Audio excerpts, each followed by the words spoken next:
আজকে আমরা যে বিষয়টা নিয়ে কথা বলবো সেটা বেশ গভীর।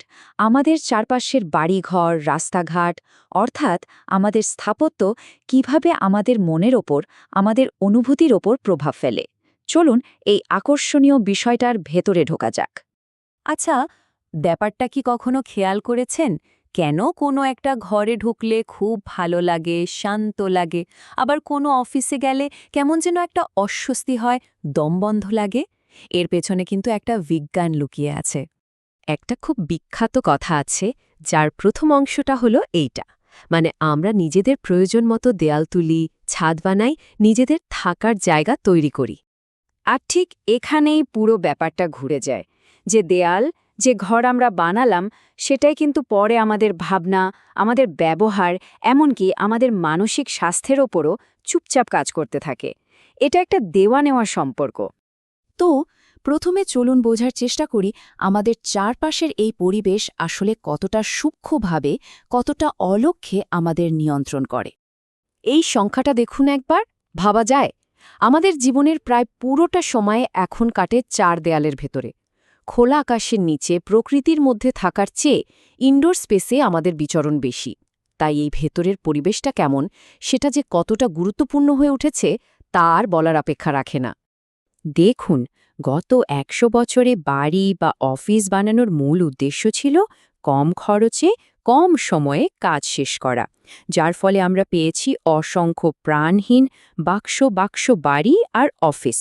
কিন্তু এখন হাওয়া বদলাচ্ছে। এখন এমন ডিজাইনের কথা ভাবা হচ্ছে যা মানুষের মনকে, তার সুস্থতাকে গুরুত্ব দেয়, অর্থাৎ মানবকেন্দ্রিক নকশা।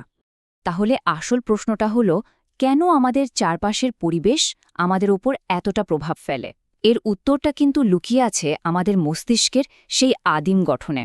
ব্যাপারটা হলো, আমাদের মস্তিষ্ক তো আর আজকের এই কংক্রিটের জঙ্গলের জন্য তৈরি হয়নি।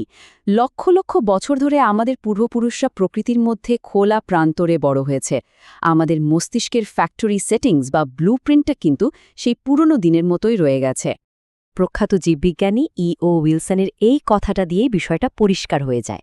প্রকৃতির প্রতি আমাদের যে টান, এটা শুধু ভালো লাগার ব্যাপার নয়, এটা আমাদের জিনের মধ্যে গেঁথে থাকা একটা গভীর প্রয়োজন। আচ্ছা, তাহলে এখন কথা হচ্ছে, এই যে আমাদের আদিম মস্তিষ্ক, একে শান্ত রাখার জন্য, মনকে ভালো রাখার জন্য স্থাপত্যের মূল নীতিগুলো কি হতে পারে? চলুন এরকম ৩টি জরুরি নীতি দেখে নেওয়া যাক। প্রথম আর সবচেয়ে গুরুত্বপূর্ণ নীতিটার নাম হল বায়োফিলিয়া। খুব সহজ করে বললে, ডিজাইনের মধ্যে প্রকৃতির ছোঁয়া রাখা। কারণ প্রকৃতি আমাদের সহজাতভাবে শান্ত করে, স্বস্তি দেয়। আর এই বায়োফিলিক ডিজাইন বাস্তবে প্রয়োগ করা কিন্তু মোটেই কঠিন কিছু না।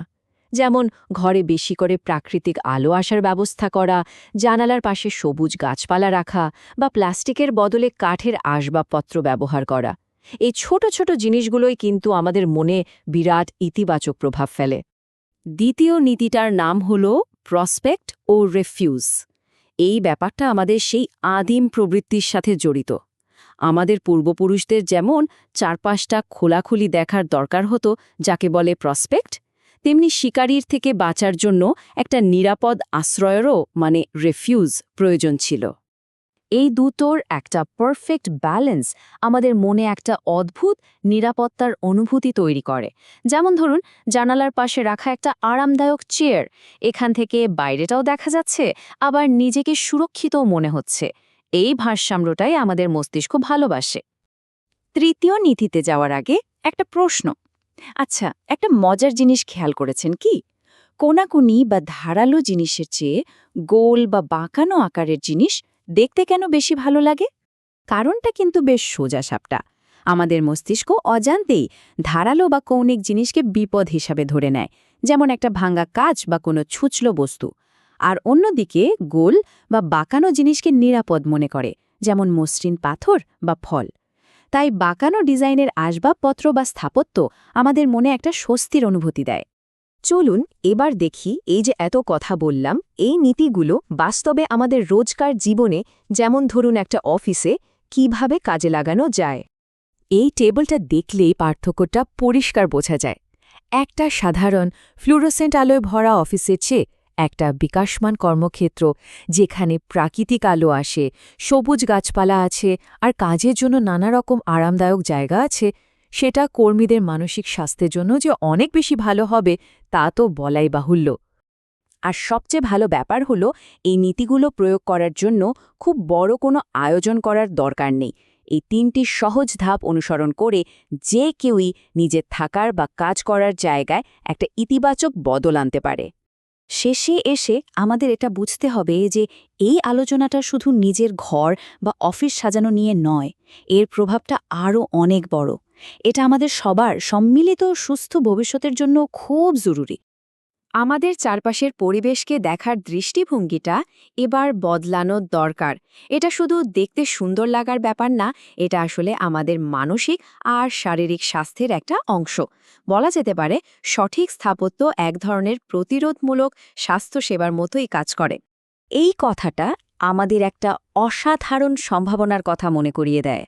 আমাদের হাতেই সেই ক্ষমতা আছে এমন একটা জগৎ তৈরি করার, যা আমাদের শুধু মাথা গোঁজার ঠাঁই দেবে না, বরং আমাদের মনকে বিকশিত হতেও সাহায্য করবে। এই প্রশ্নটাই আজ ভাবার জন্য থাকল। কে জানে, হয়তো ভালো থাকার সবচেয়ে বড় চাবিকাঠিটা কোনো ওষুধের বোতলে নয়, আমাদের চারপাশের দেয়াল, জানালার দরজাগুলোর ডিজাইনের মধ্যেই লুকিয়ে আছে। আমাদের শুধু সেটাকে খুঁজে বের করতে হবে।